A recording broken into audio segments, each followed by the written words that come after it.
Imagine this. The girl you love, the one you buy gifts for, the one you call your future. She looks you in the eye and says, "You can't come to my birthday." My heart froze. I thought I misheard. Then she added the reason. Because my ex will be there. 8 seconds. That's all it took to flip my world upside down. Pain, betrayal, anger, it all mixed. Birthdays are for sharing joy with the people who matter. And if I wasn't allowed, if an ex was more welcome than me, then something deeper was wrong. That night, I promised myself, I will not cry. I will not beg. I will not be the one left out. I will show her and everyone else exactly what happens when you underestimate me. Let me take you back. We'd been together for over a year. I gave her my time, my trust, my love. I believed she was different. We shared secrets, dreams, long nights of laughter.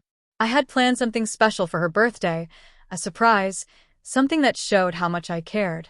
But all of that collapsed in one moment. Her tone wasn't apologetic. It wasn't regretful. It was dismissive. Like I was a burden, like I didn't belong. I asked, "Why him, not me?" She shrugged and said, "He's part of my past, you're my present. Don't be insecure." But how could I not be? The days before her party were torture.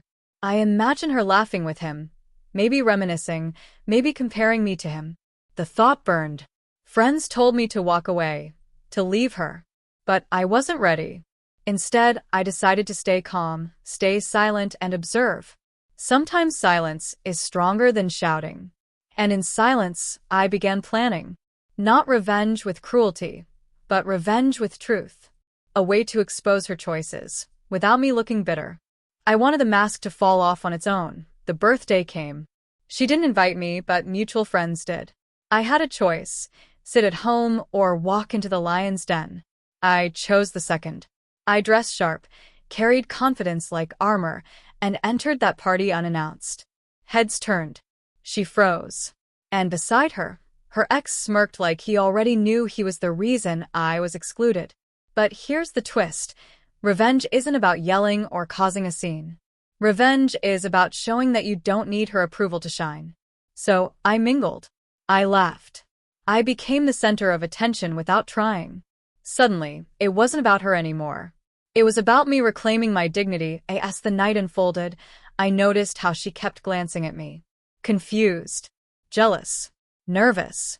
She expected me to sulk, to avoid, to shrink. Instead, I thrived. People asked me about my projects, my plans, my life. I answered with energy. The ex who was supposed to overshadow me looked small compared to the confidence I radiated. I realized something important. Revenge isn't making someone else feel pain. It's showing them they no longer have power over you. And the moment she saw that, her whole expression changed. But here's where it got deeper. Friends began whispering. Why didn't she invite you? Why is he here but not you? Questions started forming on their own. I didn't need to explain. The truth was obvious. She had chosen her past over her present, and in doing so, revealed where her loyalty stood.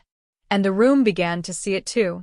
When truth speaks for you, your silence becomes the loudest sound in the room. At one point, she pulled me aside, angry. "Why did you come?" she hissed.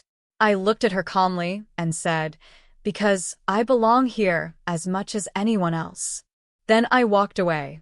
That line hit her harder than any argument could. Because it wasn't just about the party, it was about respect.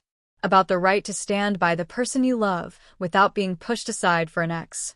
That was my quiet revenge, standing tall, without her permission. Later that night, I left on my terms. Not because I was forced, not because I was unwanted, but because I decided the moment was enough. I left laughter behind me, left questions in people's minds, and left her with the truth of her choices. By the time I walked out, I felt lighter. Free. Because real revenge isn't about punishing others. It's about liberating yourself. Days after, she tried to explain. She said I overreacted, that she just didn't want drama. But I knew better. Drama comes when you hide the truth. Respect disappears when you prioritize the past over the present. And trust breaks when your partner becomes a stranger at your own celebration. I told her calmly, "You made your choice. And I made mine." That's when she realized I wasn't the insecure one. I was the one who saw clearly. Oh, here's the lesson. When someone excludes you, when they dismiss your value, don't beg for a seat at their table. Build your own presence so strong. The room feels different when you walk in. Revenge is not anger. It's not cruelty. It's self-respect. It's showing the world, and yourself, that no one decides your worth but you. My girlfriend thought she could control me by saying no. But my revenge was showing her that I never needed her permission to shine. And that, in the end, was the sweetest victory.